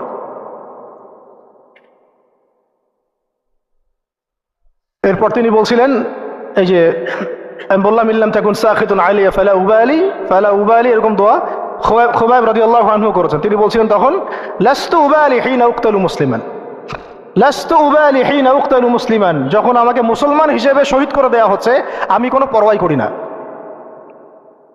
যখন আমাকে মুসলমান হিসেবে শহীদ করে দেওয়া হচ্ছে আমি এর কোনো পরোয়াই করি না। লাস্তু উবালি হিনা উকতালু মুসলিমান আলা আই শাক্কিন কানা ফিল্লাহি মাসরাই, আমাকে হত্যা করার সময় যেদিকেই তোমরা পাশ ফিরাও না কেন ওই পাশ আল্লাহর জন্যে। ওয়াযালিকা লিলাহ ওয়াযালিকা যাত লিলাহি ওয়া ইয়াশা, আর তিনি তো এমন জাতের ইলাহ, এমন ইলাহ, তিনি একজন, আল্লাহর কথা বলা হচ্ছে, তিনি এমন একজন ইলাহ, তিনি যদি চান ইউবারিক আলা ফি কুল্লি শিলউইন মুমাজ্জাহ, তিনি আমার কেটে ফেলা প্রত্যেকটা হাড়ে এবং মাংসে বরকত দিয়ে দিবেন। এইভাবে তাকে হত্যা করা হয়েছে। খুবাইব রাদিয়াল্লাহু আনহু প্রতারণা করে ট্র্যাপে ফেলা হয়েছে। এরকম বীরে মামুনাও ঘটনা ঘটছে, এরকম 70 জন সাহাবীকে ট্র্যাপে ফেলে হত্যা করে দেওয়া হয়েছে। আপনারা সতর্ক থাকবেন। এই ঘটনার পরে বহু ঘটনা হয়েছে সিরাতে, হিজরত হয়েছে। উম্মে আইমান একজন সাহাবী ছিলেন, কি নাম, নবী সাল্লাল্লাহু আলাইহি ওয়াসাল্লামের অনেক প্রিয় ভজন। তিনি নবী সাল্লাল্লাহু আলাইহি ওয়াসাল্লামকে ভরণ পোষণ, লালন পালন করেছেন, কিন্তু তিনি দেখতে কালো ছিলেন। খুব সুন্দরী নারী যেমন এমন না, ঠিক আছে। তিনিও ওই দাসের শ্রেণীর মধ্যেই ছিলেন। তাকে তো সবাই সচরাচর বিয়ে করতে যাচ্ছে না। নবী সাল্লাল্লাহু আলাইহি ওয়াসাল্লাম বলেছিলেন একবার যে তোমাদের মধ্যে কেউ আসো জান্নাতের একটা মেয়েকে বিয়ে করবা? তোমাদের মধ্যে কি এমন কেউ আসো যে জান্নাতি একটা মেয়েকে বিয়ে করবা? উম্মে আইমান, হ্যাঁ আমার প্রিয় ভাজন উম্মে আইমান, উনি তো এমন সাহাবী ছিলেন নবী সাল্লাল্লাহু আলাইহি ওয়াসাল্লাম সম্মানার্থে, তার সম্মানার্থে চাদরও বিছাই দিছে উম্মে আইমান। আমি একটু ভুল হইতে পারি জায়গাটা, আপনারা একটু দেখে নিয়েন। তো নবী সাল্লাল্লাহু আলাইহি ওয়াসাল্লাম যখন উম্মে আইমানের কথা বলেছেন তখন অনেকেই দাঁড়ায় নাই বিয়ে করার জন্যে। তো যায়েদ বিন হারেসা রাদিয়াল্লাহু আনহু দাঁড়িয়েছে, আমি বিয়ে করবো। যায়েদ বিন হারেসা রাদিয়াল্লাহু আনহু নবী সাল্লাল্লাহু আলাইহি ওয়াসাল্লামের এই আদেশ পালনার্থে একজন জান্নাতি নারীকে বিয়ে করেছেন উম্মে আইমান, এবং তার গর্ভ থেকেই সন্তান জন্ম নিয়েছে উসামা বিন যায়েদ। উসামা বিন যায়েদ, ওই যার ব্যাপারে নবীজি শেষে বললেন যে উসামা, ওকে আমি ভালোবাসি, তার বাবাকে আমি ভালোবাসতাম। আরও একটা ঘটনা আছে, উসামা বিন যায়েদ রাদিয়াল্লাহু আনহুকে যখন আবু বকর রাদিয়াল্লাহু আনহু আবার মিশনে পাঠাচ্ছিলেন, কোন মিশনটা যেটা অসমাপ্ত ছিল, নবী সাল্লাল্লাহু আলাইহি ওয়াসাল্লামের ইন্তেকালের সময় ওই মিশনটা থেকে তারা ফিরে আসেন। পরে আবু বকর রাদিয়াল্লাহু আনহু আবার এই জায়েশ পাঠান জুরফ নামক জায়গায় রোমানদের এগেনস্টে। তো তখন কিছু কিছু সাহাবী আপত্তি তুলছিলেন। তখন আবু বকর রাদিয়াল্লাহু আনহু বলছিলেন যে সাকিলাতকা উম্মুকা ইবনুল খাত্তাব, হে ওমর তোমার মা তোমাকে হারায় ফেলুক। ওমর রাদিয়াল্লাহু আনহু বলছিলেন যে একটু ভেবে দেখেন, আরো বড় বড় সাহাবীরা আছেন, আনসারী সাহাবীরা আছেন। তখন আবু বকর রাদিয়াল্লাহু আনহু বলছেন যে ইস্তা'মালাহু রাসূলুল্লাহ, তাকে আল্লাহ রাসূল সাল্লাল্লাহু আলাইহি ওয়াসাল্লাম দায়িত্ব দিয়ে গিয়েছিলেন। ওয়া আনতা তা'মুরুনি আন আনজিহা, আর আনজিহু, আর তুমি আমাকে আদেশ করতেছো যে আমি তাকে স্থলাভিষিক্ত করব? তুমি ফিরে যাও, প্রস্তুতি গ্রহণ করো, সাহাবীদেরকে বলো প্রস্তুতি নিতে, তার ওসামার জাইশে যাবে। তাই সে হচ্ছে ওসামা বিন যায়েদ রাদিয়াল্লাহু আনহু, আসছেন উম্মে আইমান রাদিয়াল্লাহু আনহার গর্ভ থেকে। জান্নাতি নারী। তো জান্নাতি নারীর জন্যে রূপ সৌন্দর্য শর্ত না। জান্নাতি নারীর জন্যে কি শর্ত না? রূপ সৌন্দর্য শর্ত না, তাকওয়া, ঈমান এগুলো শর্ত। এরকম বিয়েও তিনি করেছেন নবী সাল্লাল্লাহু আলাইহি ওয়াসাল্লামের পছন্দ মতো।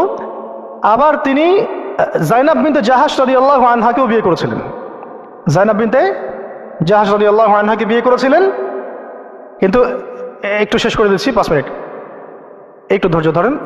যায়নাব বিনতে জাহাশ রাদিয়াল্লাহু আনহাকে তিনি বিয়ে করেছিলেন। এটাও নবী সাল্লাল্লাহু আলাইহি ওয়াসাল্লামেরই তত্ত্বাবধানে হয়েছিল। নবী সাল্লাল্লাহু আলাইহি ওয়াসাল্লাম যায়নাব বিনতে জাহাশ রাদিয়াল্লাহু আনহাকে বলেছিলেন যে যায়েদকে বিয়ে করো, যায়েদ আমার অনেক প্রিয় ভাজন। আর যায়নাব বিনতে জাহাশ রাদিয়াল্লাহু আনহা আল্লাহর নবীর ফুফাতো বোন ছিলেন, যে বোনকে বিয়ে দিয়েছেন যায়েদ বিন হারেসা রাদিয়াল্লাহু আনহুর সাথে। কিন্তু দাম্পত্য জীবনে মানে স্টেবিলিটি ছিল না। দাম্পত্য জীবনে একদম নির্ঝঞ্ঝাট ছিল না জীবনটা, একটু সমস্যা হচ্ছিল। কারণ যায়েদ রাদিয়াল্লাহু আনহু গোত্রগতভাবে কি ছিলেন? দাস। আরবের ট্রেডিশন অনুযায়ী বলছি আর কি, গোত্রগতভাবে নিচু গোত্রের, ওই সেন্সে আর কি। আমরা ইসলামের সেন্সে কথা বলছি না, আরবের ওই যে প্রচলিত যে একটা প্রথা ছিল ওই সেন্সে।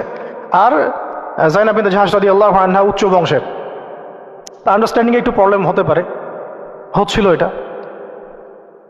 ভুলেও কখনো কোনো সাহাবী সম্পর্কে সমালোচনা করবেন না, এটা আমাদের আহলুস সুন্নাহ ওয়াল জামাআর আকীদা উসুল নয়। কোনো সাহাবী সম্পর্কে না, সাহাবীদের মধ্যে যা হয় হয়ে যাক, যুদ্ধও যদি হয়ে যায় তবুও সমালোচনা করা যাবে না, এই আকীদা যেন ঠিক থাকে। যারাই সাহাবীদের সমালোচনা করে তারা আহলুস সুন্নাহ ওয়াল জামাআতের আকীদা থেকে সরে গেছে।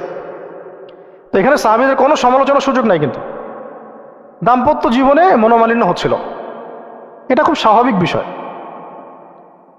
বহু সাহাবীর জীবনে এমন অনেক ঘটনাই ঘটেছে, একাধিক বিয়ে, একাধিক তালাক, একাধিক অনেক কিছু হয়েছে।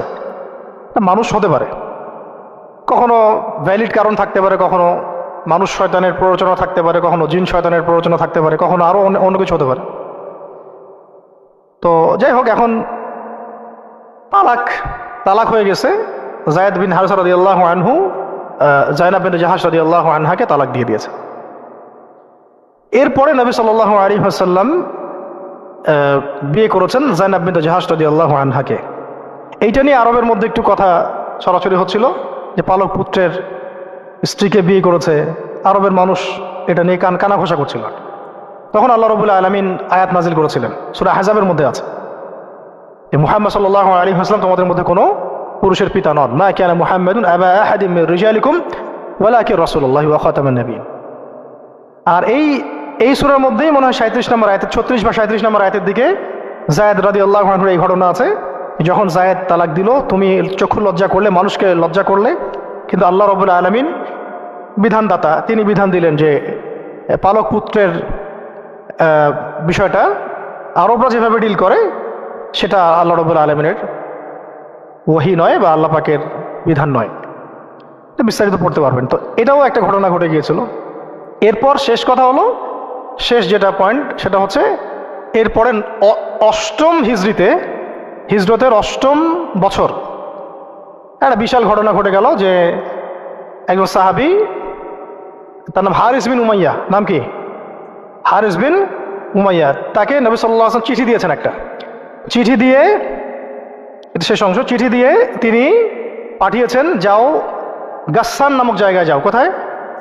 গাসসান। এটা জর্ডান আছে না, জর্ডান, এই জর্ডানের একটা জায়গা হলো গাসসান। এই গাসসান নামক জায়গায় যাও, সেখানে একজন গভর্নর আছে, তার নাম সুরাহাবিল। কি নাম? তাকে পত্রটা দিবা, দিয়ে ইসলাম কবুল করতে বলবা। তো হারিস বিন উমাইয়া রাদিয়াল্লাহু আনহু গিয়েছেন। এবার এরা এত বেশি উদ্ধত ছিল, সাহাবীকে ধরে হত্যা করে দিয়েছে। নাউজুবিল্লাহ। তিনি কিন্তু রাষ্ট্রদূতকে হত্যা করা জঘন্য অপরাধ, এমনিতেই অপরাধ, তার মধ্যে রাসূলের রাষ্ট্রদূত সাহাবী, তিনি, তাকে এভাবে হত্যা করে দেয়া হলো। কয়জন সাহাবীকে হত্যা করলো? কয়জন? এর আগে আমি একটা ঘটনা বলছিলাম না, বনু কাইনুকার ঘটনা। একজন নারী সাহাবীকে টিজ করেছিল, আরেকজন সাহাবী প্রতিবাদ করেছিলেন, সেই সাহাবীকে মেরে ফেলা হয়, হত্যা করা হয়, শহীদ করা হয়। নবী সাল্লাল্লাহু আলাইহি ওয়াসাল্লাম পুরা বনু কাইনুকার সাথে যুদ্ধ করেছেন। এখানেও দেখেন একজন সাহাবী হারিস বিন উমাইয়া রাদিয়াল্লাহু আনহুকে হত্যা করা হলো। এবার নবী সাল্লাল্লাহু আলাইহি ওয়াসাল্লাম 3000 সেনাবাহিনী গঠন করলেন। কত হাজার? আচ্ছা, এখন শুনেন, আমি একটা দলিল দিতে চাইলাম যে দেখেন, সারা বিশ্বে চায়নার কথা বলেন, সিরিয়ার কথা বলেন, রোহিঙ্গাদের কথা বলেন, আরাকানের কথা বলেন, আপনি কাশ্মীরের কথা বলেন, আফগানের কথা বলেন, তারপরে এই যে আফ্রিকার কন্টিনেন্টের কথা বলেন, আফ্রিকা, মালি, নাইজেরিয়া, সোমালিয়া, আর মধ্যপ্রাচ্যের কথা আর কি বলবো, Yemen, Libya, Jordan, Lebanon, Palestine, Gaza, এই সারা বিশ্বে যত মুসলমান আছে তাদের মধ্যে কত লক্ষ মুসলমানকে হত্যা করার পরেও এই সিদ্ধান্ত এখন উম্মাগতভাবে আমরা নিতে পারি নাই, যেটা নবী সাল্লাল্লাহু আলাইহি ওয়াসাল্লাম বনু কাইনুকার এগেনস্টে নিয়েছিলেন আর এই রোমানদের এগেনস্টে নিয়েছিলেন। একজন নারী সাহাবীকে শ্লীলতাহানি করা, আর একজন সাহাবী তাকে বাঁচাতে এসে তার পক্ষে প্রতিবাদ করায় তাকে হত্যা করা, এবং নবী সাল্লাল্লাহু আলাইহি ওয়াসাল্লাম পুরা বনু কাইনুকাকে উচ্ছেদ করলেন। এখানে সুরাহবিল কি করেছে? একজন সাহাবীকে হত্যা করেছে, রাষ্ট্রদূত হারিস বিন উমাইয়া। নবী সাল্লাল্লাহু আলাইহি ওয়াসাল্লাম 3000 সৈন্য পাঠিয়ে দিচ্ছেন। আর এখন উম্মার দিকে তাকান, যে রাষ্ট্রগুলোর কথা আমি বললাম, আমাদের সহ সব জায়গায়, আমাদেরটা অন্যভাবে ডিল করি আমরা, বাইরের সব রাষ্ট্রগুলো, এই রাষ্ট্রগুলোতে কত হাজার সৈন্য না, কত হাজার নিরপরাধ মুসলিমকে হত্যা করা হয়েছে। সংখ্যাটা কি হাজারে না লাখে? কত হাজার বা লাখ বাচ্চাদেরকে হত্যা করা হয়েছে, কত হাজার বা লাখ মা বোনদেরকে হত্যা এবং ধর্ষণ করা হয়েছে। তারপরে উম্মাগতভাবে আমরা এখন এই সিদ্ধান্তে আসতে পারি নাই, যে সিদ্ধান্ত নবী সাল্লাল্লাহু আলাইহি ওয়াসাল্লাম তাৎক্ষণিক নিয়ে ফেললেন। আমার রাষ্ট্রদূতকে হত্যা করেছে, 3000 সৈন্য রেডি, এবং তারা কিন্তু সুপার পাওয়ার। রোমানরা তখন কি সুপার পাওয়ার, এটা দেখারও সময় নাই যে তার কাছে কি অস্ত্র আছে, তাদের ক্ষমতা কতটুকু, তাদের কাছে কি আছে, তাদের সৈন্য সংখ্যা কত, আয়তন সংখ্যা কত, ওদের অর্থনীতি কত সমৃদ্ধ, কোনো কিছুর পরোয়া সাহাবায়ে কেরাম করেন নাই। 3000 সৈন্য রেডি করে এই বাহিনীর পতাকা হাতে তুলে দিলেন সাহাবী যায়েদ ইবনে হারেসা রাদিয়াল্লাহু আনহুর হাতে। কার হাতে? চিন্তা করেন, তায়েফের সাথী, রাসূল সাল্লাল্লাহু আলাইহি ওয়াসাল্লাম প্রিয় ভাজন, তায়েফের সাথী, জান্নাতি নারীকে বিয়ে করেছেন, এবং বলে দিলেন যদি জায়েদ শহীদ হয়, কথার বলার উদ্দেশ্যই হচ্ছে জায়েদ শহীদ হবে, হতে পারে ইনশাআল্লাহ। তাহলে পতাকা উঠায় নেবে আব্দুল্লাহ বিন রওয়াহা রাদিয়াল্লাহু আনহু। যদি আব্দুল্লাহ বিন রওয়াহা শহীদ হয়, পতাকা উঠাই নেবে জাফর ইবনে আবি তালেব। যদি জাফর শহীদ হয় বা আব্দুল্লাহ বিন রওয়াহা শহীদ হয়, তাহলে পতাকা তোমাদের মধ্য থেকে কাউকে তোমরা আমির বানায় নিও। হ্যাঁ, পরে ছিল সেখানে খালিদ বিন ওয়ালিদ রাদিয়াল্লাহু আনহু। তো তিনি তখন নতুন নতুন ইসলাম কবুল করেছেন, তাই সবার আগে তাকে আমির করা হয় নাই।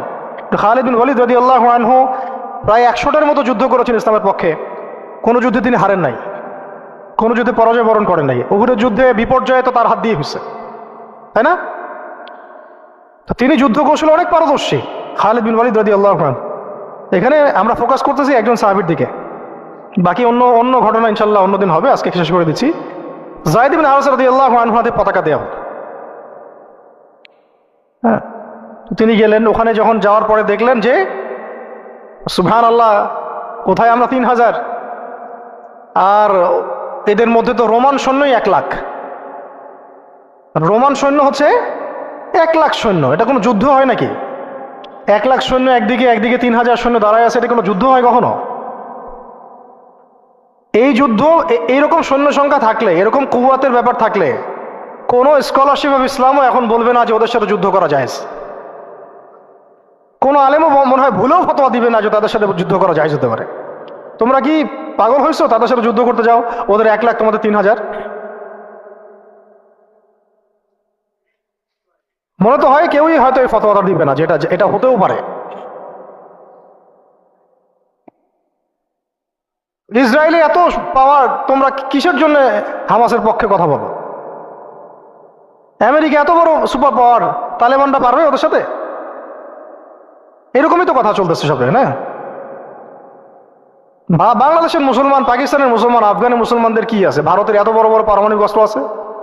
ভাবটা তো এইরকমই না? এবং এগুলোকে হিসাব কিতাব করে অনেকেই, অনেক কাফেররা বলে বলুক, মানে ফাসেকরা বলে বলুক, মোরতাদরা বা রামবাম প্রগতিশীল, এরা তো যা ইচ্ছা তাই বলেই, ওদের কথা আমরা কখনো দেখিও না। কিন্তু ইসলামপন্থী বহু মানুষও বলে যে তোমরা তো সুইসাইড করতে চাচ্ছ, সুইসাইড অ্যাটেম্প্ট হবে এটা। ওরা এত শক্তিশালী, আমাদের কিছুই নাই, অর্থনীতি দুর্বল, জনবল দুর্বল, আমাদের সংখ্যা দুর্বল, অস্ত্র শস্ত্র দুর্বল। মুসলমানরা কখনো এগুলোর বলে কখনো জয়লাভ করে নাই। মুসলমানরা জয়লাভ করেছে সবসময় ইমানের বলেই। এটা ছিল মূল হাতিয়ার। তারপরে যুগের প্রয়োজনে আধুনিকতার প্রয়োজন আছে, সেটা ইমান বিবর্জিত না, ইমানটা সবার আগে। ইমানই তো পরাজয়, অস্ত্র দিয়ে তো আর কিছু করতে পারবেন না। এখন যদি আমাদেরকে পারমাণবিক বড় বড় অস্ত্র দিয়ে দেওয়া হয়, তবুও তো মনে হয় যুদ্ধের পথে কেউ হাঁটতে চাবে না, জিহাদের পথে কেউ হাঁটতে চাবে না, বলবে যে এটা তো সুইসাইড অ্যাটেম্প্ট হবে। ওরা তো, ন্যাটো তো এতগুলো দেশের সমন্বয়ে গঠিত, ইসরায়েলের সাথে তো এত কান্ট্রি আছে, তোমাদের সাথে কারা আছে? ইসরায়েলের সাথে এত বড় বড় কান্ট্রি তো আছেই, 50টা 60টা 70টা। হামাসকে তো এখনো নির্মূল করতে পারলো না, পারছে? আমেরিকার সাথে তো এত বড় বড় রাষ্ট্র ছিল, তালেবানদেরকে তো নির্মূল করতে পারে নাই। তো মিসাইল তো এখনো দেখা যায় পৃথিবীর বুকে। জাতিগতভাবে আমরা ওই জায়গায় হাঁটতেই পারি নাই, ওই পথে আমরা হাঁটতে পারি নাই। শুধু দাওয়াত দিয়ে সারা বিশ্বে খিলাফা কায়েম হবে না। যারা বলে দাওয়াতই একমাত্র মেহনত, শুধুমাত্র দাওয়াত দিয়ে সারা বিশ্বে খিলাফা কায়েম হবে না, ইসলামী ইমারা কায়েম হবে না। আপনারা 100 বছর দাওয়াত দিতে থাকেন, ইমারা কায়েম হবে না। শুধু দাওয়াত দিয়ে রাসূল সাল্লাল্লাহু আলাইহি ওয়াসাল্লাম একেবারে আরব আজম এইটা জয় করেন নাই, দাওয়াতের সাথে জিহাদও ছিল। হ্যাঁ, এটা আলাদা আলোচনা যে এটা শর্ত কি হবে, প্রস্তুতি কি হবে, উসুল কি হবে, এটা আলোচনা করতে চাইলে আলোচনা হতে পারে। আলোচনার তো জায়গায় রাখেন নাই আপনারা, সব তো বন্ধ, তো দরজাই বন্ধ।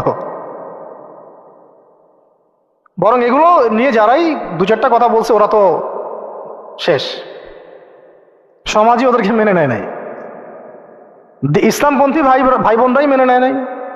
কাফেররা মানা তো বহু দূরের কথা, কাফেররা তাদের মাথার দাম নির্ধারণ করছে আর কি। কিন্তু আস্তে আস্তে বিশ্ব এদিকে যাবেই, আমরা চাই আর না চাই, আমরা চাই আর না চাই, ওয়ার্ল্ড এদিকে যাবে, আখিরুজ্জামান এদিকেই যেতে থাকবে। তো আল্লাহ পাক আমাদের নসিবে যদি এটা থাকে এবং আমাদের উপরে যদি এটা কোনো না কোনোভাবে অবধারিত হয়ে যায়, আল্লাহ পাক আমাদেরকে কুওয়াতের সাথে অংশ নেওয়ার তৌফিক দেন।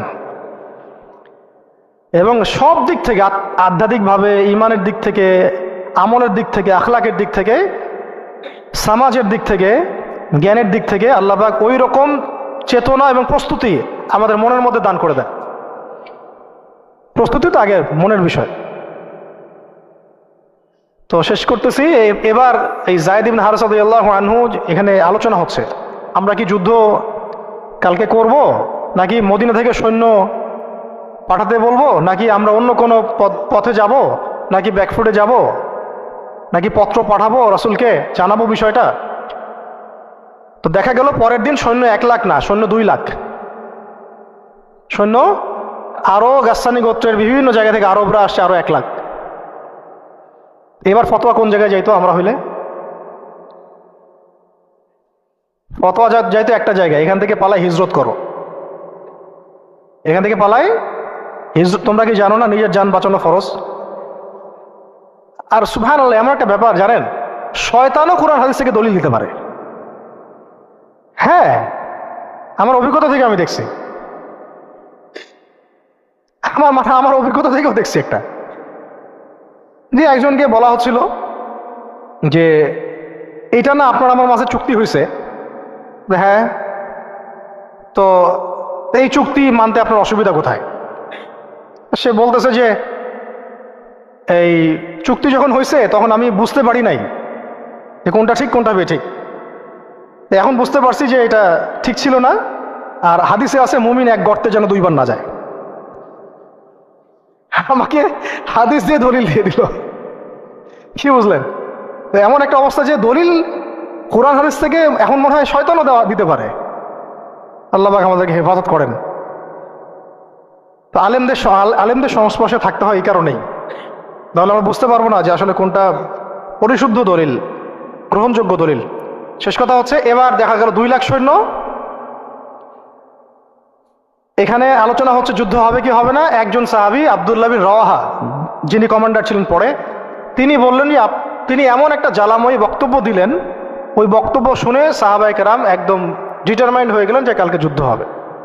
আমরা চিঠিও পাঠাচ্ছি না, আমরা ফিরেও যাচ্ছি না মদিনা থেকে, আমরা ব্যাকআপ, আমাদের সৈন্য দরকার নেই। বিশাল বক্তব্য ছিল, এটা সিরাতের কিতাবে আছে। শুধু এতটুকু বলতেছি, উনি 2টা লাইন বলেছেন স্পেশালি। একটা হলো যে, হে আমার ভাইরা, আমরা কি উদ্দেশ্যে বাসা থেকে বের হয়েছি আজকে? আমরা কি অর্জনে বের হই নাই? সাহাবীরা বলছেন হ্যাঁ। যদি আমরা কালকে যুদ্ধ করি এবং শহীদ হই, তাহলে আমরা জান্নাতে হুরিন ঈনদের সাথে আমাদের মঞ্জিল, আমাদের বাসস্থান ইনশাআল্লাহ অবধারিত হয়ে যাবে। আর যদি আমরা গাজী হই, তাহলে আমরা সারা জীবন আল্লাহর কাছে সম্মানিত থাকব। আর যদি আমাদের দেহকে কেটে দ্বিখণ্ডিত করে ফেলা হয়, তো এটার জন্যই তো আমরা বাসা থেকে বের হয়েছি। এরকম কয়েকটা কথা উনি বললেন, অল্প কথা। কোনো সাহাবী আর দ্বিতীয় কোনো বাক্য ব্যয় করলেন না। ঠিক আছে, কালকে যুদ্ধ হবে। এমন রক্তক্ষয়ী যুদ্ধ হয়েছে এই 2 লাখের এগেনস্টে 3000 নিয়ে। সৈন্যদেরকে এমনভাবে বিন্যাস করেছেন সাহাবায়ে কেরাম যে ওদের চোখে মনে হচ্ছিল যে মুসলিমরা অনেক। খালিদ বিন ওয়ালিদ রাদিয়াল্লাহু আনহু বলছেন যে ওই দিন শুধু আমার হাতেই 9টা তরোয়াল ভেঙে গেছে।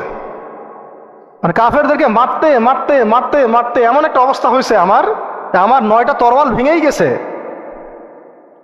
তাহলে কতজন কাফেরকে তিনি জাহান্নামে পাঠাইছেন সেটা আপনারা চিন্তা করেন।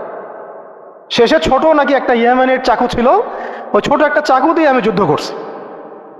এটা বলছেন কে? খালিদ বিন ওয়ালিদ রাদিয়াল্লাহু আনহু। প্রথমে পতাকা যায়েদ বিন হারেসা রাদিয়াল্লাহু আনহু হাতে ছিল। ওনার ঘোড়া উনি ছুটিয়েছেন, শত্রু বাহিনীর যে এই সারিগুলো, কাতারগুলো, এটাকে ভেদ করে সামনে চলে গেছেন। তার যতগুলো আঘাত সবগুলো দেহের সামনের দিকে বেশি, পিছনের দিকে নাই। মানে পিছন থেকে আক্রমণ করতে তাকে পারতেছে না। আর যে মানুষ তায়েফের বুকে পাথর নিয়ে এখানে আসছেন, যে মানুষের জীবনে এত চড়াই উতরাই চলে গেছে, এবং যে মানুষ তার প্রিয়তমাকেও ছাড়তে হলো, সেই মানুষের জন্য শাহাদাতের চেয়ে সৌভাগ্যের আর কি হতে পারে, আর কাঙ্ক্ষিত আর কি হতে পারে? দুনিয়া তো তার দেখা শেষ। তিনি তো এখন চাচ্ছেন জান্নাতে যেতে। এই মাঠ থেকে যেন তিনি ফিরতেই চাচ্ছেন না। আর যেহেতু নবী সাল্লাল্লাহু আলাইহি ওয়াসাল্লাম বলেছেন যদি যায়েদ শহীদ হয় তাহলে তুমি পতাকা নিও, তো তিনি তো জানেন তিনি আর ফিরবেন না। আর কোনো সাহাবী ফেরার জন্য কখনো ময়দানে যান নাই। তো তিনি সেখানে শহীদ হয়ে যান। তার গায়ে প্রায় 50টা আঘাতের চিহ্ন ছিল। দূর থেকে একটা বর্ষাও কিন্তু খুব কঠিন বিষয়। একটা লোহার বর্ষা গায়ের ভিতর ঢুকে যাওয়া এত চারটাখানি কথা না, এর চেয়ে তো বুলেট লাগাও সহজ মনে হয়। একটা বর্ষা ঢুকে যাওয়া আর সেই অবস্থায় জান চলে যাওয়া, এইভাবে তার শাহাদাত হলো। যায়েদ ইবনে হারেসা রাদিয়াল্লাহু আনহুর নাম ইতিহাসে অমর হয়ে থাকলো। এরপরে পতাকা হাতে নেন আব্দুল্লাহ বিন রাওয়াহা রাদিয়াল্লাহু আনহু। তার ব্যাপারে ইনশাআল্লাহ আরেকদিন কথা হবে। তিনি তো নিজের মনে ঘোড়ার পা কেটে ফেলছেন। তিনি এবং জাফর ইবনে আবি তালিব রাদিয়াল্লাহু আনহু, তারা ঘোড়ার পা কেটে ফেলছেন যাতে ঘোড়ায় চড়ে পালিয়ে যাওয়ার কোনো সুযোগ চিন্তাও মাথায় না আসে। এবং তিনি একটা কবিতা আবৃত্তি করেছিলেন। আব্দুল্লাহ বিন রাওয়াহা রাদিয়াল্লাহু আনহু অনেক বড় মাপের কবি ছিলেন। এত সুন্দর লিখতে পারতেন, কবিতা আবৃত্তি করতে পারতেন, বলতে পারতেন। এটা অনন্য ছিল তার কাছে। খন্দকের দিন তিনি কবিতা আবৃত্তি করছিলেন। আল্লাহুম্মা লাউলা আনতা মাহতাদাইনা ওয়ালা তাসাদদাকনা ওয়ালা সাল্লাইনা, এরকম করে কবিতা আবৃত্তি করছিলেন। নাহনু আল্লাযী বাইউ মুহাম্মাদা আলাল জিহাদি মা বাকিনা মিন্না আলাল জিহাদি মা বাকিনা আবাদা। আরবি কবিতাগুলো সুবহানাল্লাহ এত সুন্দর। তো তিনি কবিতা আবৃত্তি করতে করতে, যুদ্ধ করতে করতে শহীদ হয়েছেন আব্দুল্লাহ বিন রাওয়াহা রাদিয়াল্লাহু আনহু। এরপরে জাফর রাদিয়াল্লাহু আনহু পতাকা নেন এবং যে হাতে পতাকা নিয়েছেন সেই হাতটা কেটে পড়ে গেছে, একজনকে আঘাত করছে রোমান সৈন্যদের মধ্যে। রোমান অনেক প্রশিক্ষিত ছিল, তার মধ্যে 2 লাখ নিয়ে আসছে, মানে একজন সাহাবীর চারপাশে কতজন ঘিরে ফেলছে এটা তো ঠিক নাই। এগুলো আমরা কি দেখি গণতান্ত্রিক মারামারি, এগুলো তো কিছু না। ওটা তো সম্মুখ সমরের ব্যাটল ফিল্ড ছিল, আর সম্মুখ সমরের ব্যাটল ফিল্ড। এখন কি মিসাইল মারা হয় দূর থেকে, এক জায়গা থেকে মিসাইল মারছে আরেক জায়গায় গিয়ে পড়তেছে, কাপুরুষের যুদ্ধ এগুলো তো কাপুরুষদের যুদ্ধ। এটা ছিল সম্মুখ সমর ব্যাটল, এটাই ছিল ব্যাটল। একজনকে মিনিমাম এখানে 50 জনের সাথে ডিল করতে হচ্ছে। আর চিন্তা করেন সাহাবীরা কি কি পারদর্শী ছিলেন যুদ্ধে, কি কি পরিমাণ সাহসী ছিলেন, কি পরিমাণে তারা দুরন্ত ছিলেন, হ্যাঁ, কি পরিমাণে তারা দুঃসাহসী ছিলেন। শুধু সাহসী বললে ভুল হবে, দুঃসাহসী ছিলেন। কি শৌর্যবীর্য ছিল, আর কি পরিমাণ কুওয়াত ছিল তাদের কাছে, আর কত প্রশিক্ষিত স্কিল ছিলেন তারা, যে একাই 10 জন 20 জন 50 জনকে বার্তা দিতেন না। তো আর আমরা তো, আমাদের তো সব যুদ্ধ আর ফেসবুকে, আর কি যত মানে কাজ সব ফেসবুকে। অর্থাৎ বাস্তবিকভাবে কিন্তু দেখবেন যে 1 জন 2 জনের সাথেও মানে ফাইট করার মতো হয়তো ওই ক্যাপাবিলিটিও নাই। ওর চেয়ে দেখা যায় কাফেররা অনেক শক্তিশালী হয়ে বসে আছে। এই এগুলো আবেগ ছাড়তে হবে, বাস্তববাদী হতে হবে, ঈমান আমল তাকওয়ার সাথে সব ধরনের প্রিপারেশন, মানে যেটাকে আমরা বলি এদাদ, শারীরিক মানসিক সব দিক থেকে প্রস্তুতির দরকার আছে। আর এটা মুসলিম রাষ্ট্রের সেনাবাহিনীর কাজ, মুসলিম রাষ্ট্রের সেনাবাহিনী অন্যান্য ফোর্সদেরও কাজ এগুলা। তাদেরকেও তো এইসব চেতনা কখনো মনে শোনানোই হয় নাই। যা শুনে তারা হয়তো সেটা ব্যক্তিগতভাবে তারা শোনে। সিস্টেম তো এরকম না, সিস্টেম তো তাদেরকে এইসব জাজবায় কখনো উদ্বুদ্ধই করবে না। যে আপনারা একটা ভালো প্রফেশনে আছেন, যদি এই প্রফেশনের দিক থেকে অনেস্ট থাকতে পারেন, সৎ থাকতে পারেন, আল্লাহর জন্য যুদ্ধ করতে পারেন, শহীদ হয়ে যাবেন। এটা কি বলা হয়? বরং বলা হয় আমার জাতিসংঘের মিশনে যান, ওখানে গেলে টাকা পাবেন। আর ওই মিশন কাফেরদের পক্ষে, মুসলমানদের বিরুদ্ধে মুসলমানকে লাগায় দেয়, এরাকে ওদের ভাড়াটে সৈন্য হিসেবে কাজ করায়। আমাদের শক্তি তারা নিচ্ছে, আমাদের জনবল নিচ্ছে, নিয়ে আমাদের এগেনস্টেই প্রয়োগ করতেছে। আল্লাহ পাক আমাদের ভাইদেরকে বুঝ দেন, ইনশাল্লাহ ভাইরাও বুঝবে একদিন না একদিন। এই বুঝ ঠেকা রাখা যাবে না, এই হেদায়েত, এই বুঝ, এই আলোগুলো কেউ ঠেকা রাখতে পারবে না। আল্লাহ দিল থেকে দিলে ছড়াই দিবেন ইনশাআল্লাহ। কোনো কিছু করে কোনো লাভ হবে না, মানে কোনো কিছু করেই কোনো লাভ হবে না। কাউকে দমায় দেওয়া, থামায় দেওয়া, কোনো জাতিগোষ্ঠীকে নির্মূল করা, রাজনৈতিক আগ্রাসন, অর্থনৈতিক স্যাংশন, কিছু করে লাভ হবে না। এই আলো এবং এই জজবা, এই আগুন দিল থেকে দিলে আল্লাহ জ্বালাই দিবেন ইনশাআল্লাহ। এটা জাস্ট সময়ের ব্যাপার, শুধু সময়ের ব্যাপার এগুলা। শেষমেশ আরেকটা হাতে যখন পতাকা নিয়েছেন তিনি, এই হাতটাও কেটে পড়ে গেছে। ওই অবস্থা চিন্তা করেন, তখন তিনি বুকের সাথে পতাকাটাকে এভাবে জড়ায় ধরে রাখছে। কে? জাফর ইবনে আবি তালিব রাদিয়াল্লাহু আনহু। ব্যাস, তারপরে কাফের কয়েকজন এসে তাকে দ্বিখণ্ডিত করে ফেলে।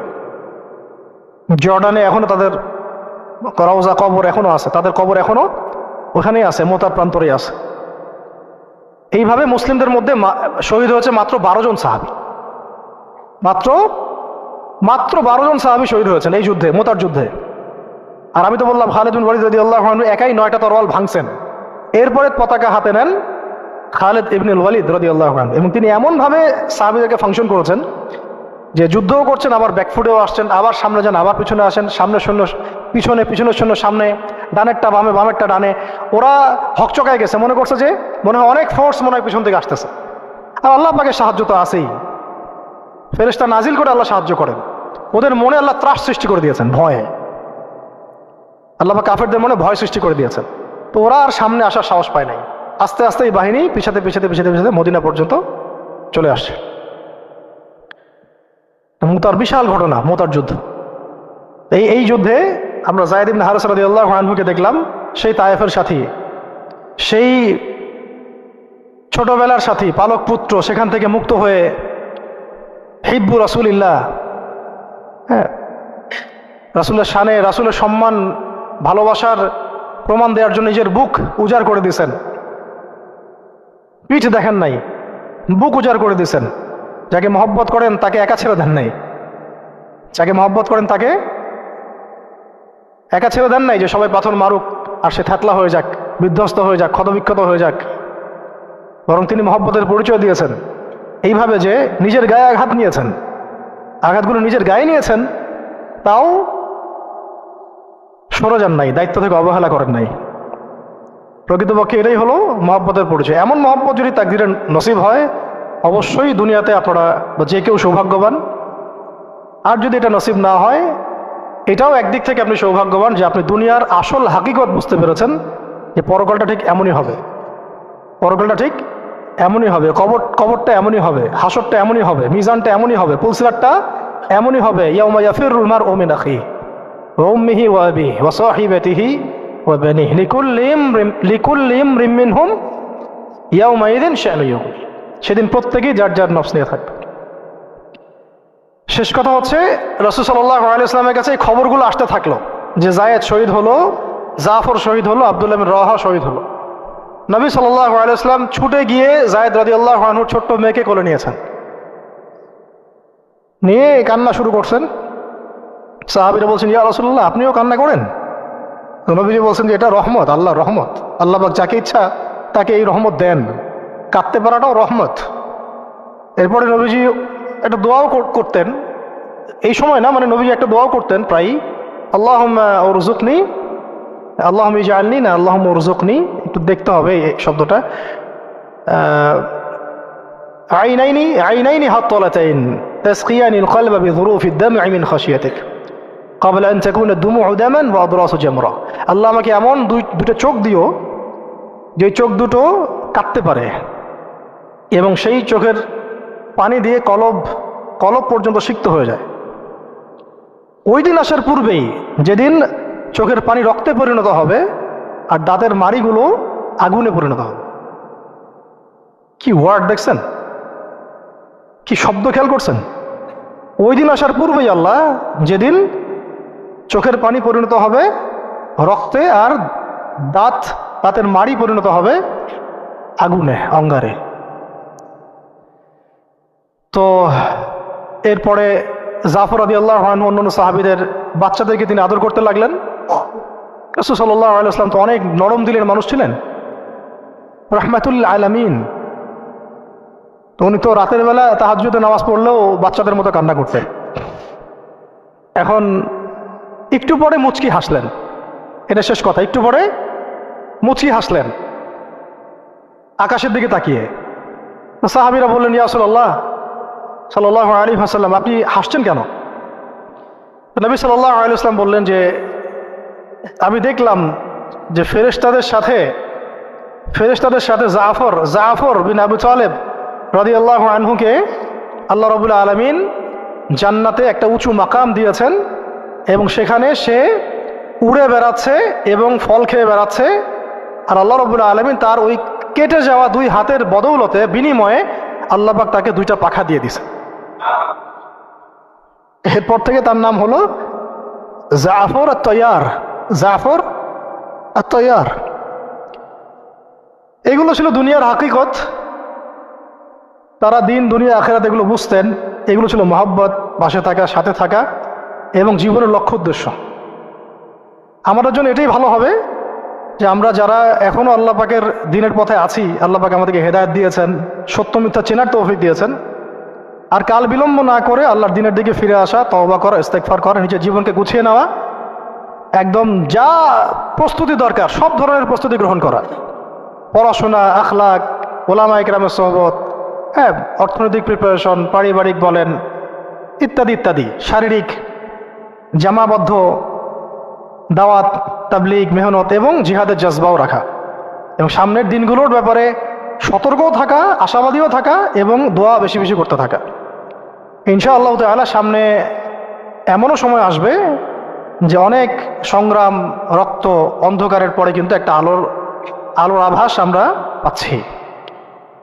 আমরা কিন্তু একটা আলোর আভাসও পাচ্ছি এবং এই আলো, এই জজবা, এই আগুন আস্তে আস্তে আল্লাহ পাক পুরো জাতির কলব থেকে কলবে ছড়াই দিবেন ইনশাআল্লাহ।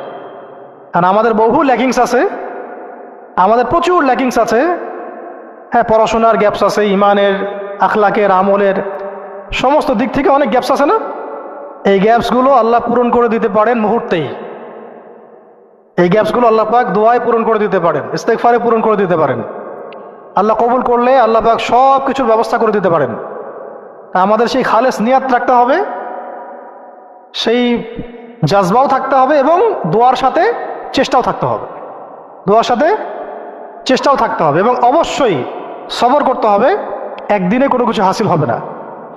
সামনে যত বাধা বিপত্তি আসুক, বাঁচি মরি কি হয় না হয়, যত রকম বাধা বিপত্তি আসুক না কেন, লক্ষ্য থেকে সরে যাওয়া যাবে না। নিজেকেও হাঁটতে হবে, নিজের ওই সাথী ভাইদেরকে নিয়েও হাঁটতে হবে। এবং আমরা চাই এখন যায়েদ ইবনে হারেসা রাদিয়াল্লাহু আনহুর মতো এমন মানুষ, এমন প্রিয়জন, এমন কাছের মানুষ যারা নিজের বুকে পাথর নিবে কিন্তু মহব্বতের মানুষের গায়ে পাথর লাগতে দিবে না, প্রকৃত ভালোবাসার নিদর্শন দিবে আর কি। বদরের সাহাবীদের মতো, উহুদের সাহাবীদের মতো, খন্দক, খায়বার আর মুতার এই বীর সাহাবীদের মতো। তাদের হাতে ইতিহাস রচিত হয়েছে, যে ইতিহাসের এখন আমরা একটা অংশ হয়ে আছি, যে ইতিহাসের গল্প আমরা এখন শুনছি। এখন সময় আসছে উম্মার এই সংকটে ইতিহাসকে নতুন করে লেখার। ইতিহাস লিখতে হলে সেরকম কবুলিয়াত হাসিল করতে হবে। আল্লাহ পাক যেন সবাইকে সেই কবুলিয়াত হাসিল করার তৌফিক দেন, এবং আমরা আমাদের সমস্ত অপারগতা, সমস্ত গুনাহ, আমাদের যত ল্যাকিংস আছে সব আল্লাহর কাছে পেশ করছি। আল্লাহ পাক আমাদের সমস্ত ত্রুটিগুলো যেন সংশোধন করে দেন, সমস্ত গ্যাপসগুলো ফুলফিল করে দেন, যত গুনাহ আল্লাহ মাফ করে দেন, এবং যেভাবে চললে বললে আমল করলে আমরা সেই মাকাম হাসিল করতে পারবো, সেই গন্তব্য হাসিল করতে পারবো, ওইভাবে আল্লাহ যেন করায় নেন আমাদেরকে দিয়ে। কারণ আমাদের কোনো শক্তি নেই, কোনো ক্ষমতা নেই, এবং চেষ্টা করার মতো করার তৌফিক আল্লাহ আমাদেরকে দেন। আল্লাহ পাক আমাদের সব দিনী ভাইদেরকে, বোনদেরকে, এবং আমাদের উম্মায় যারা কাজ করতেছেন যে ব্যানারই হোক, আমরা সব ভাইদের ব্যাপারে শুভাকাঙ্ক্ষী থাকবো। সবার মধ্যেই কিছু গ্যাপস থাকতে পারে, আমরা সবাই ব্যক্তিগতভাবে গুনাহগার, কিন্তু উম্মার এই অবস্থায় আমরা কাদা ছড়াছড়ি করব না, দলাদলি করব না। উম্মার এই অবস্থায় আমরা একে অপরের সাথে বিদ্বেষ এইসবে যাব না। হ্যাঁ, আমরা আমাদের মতো করে হৃদ্যতার বন্ধনটা ঠিক রাখার চেষ্টা করব। আর হক আর বাতিল আল্লাহ পাক জানেন, আল্লাহ পাক হকপন্থীদেরকে বিজয় দিবেন ইনশাআল্লাহ। ঠিক আছে। আর লৌকিকতা থেকে বেঁচে থাকতে হবে। লৌকিকতা, লোক দেখানো বিষয়, এই অনলাইন অ্যাক্টিভিজম, অনলাইনের যে আসক্তি, হ্যাঁ, এইটাকে ইলিউশনের একটা জগৎকে বাস্তব মনে করা, এই সব বিষয়গুলো থেকে ফারেক থাকা। মাঠ পর্যায়ে কাজ করতে হবে। মাঠ পর্যায়ে যে ভাইরা কাজ করতেছেন তাদের সাথে থাকা দরকার আছে, এবং আমাদের যে মুসলিম ভাইরাই কাজ করতেছেন সবার হাত শক্তিশালী করার দরকার আছে। ঠিক আছে। আল্লাহ পাক আমাদের সবাইকে সাহাবীদের মতো কবুল করেন। আল্লাহ পাক আমাদের সবাইকে সাহাবায়ে কেরামের সেই আকীদা, আমল, মানহাজ এবং সেই তরিকা মোতাবেক চলার তৌফিক দান করেন।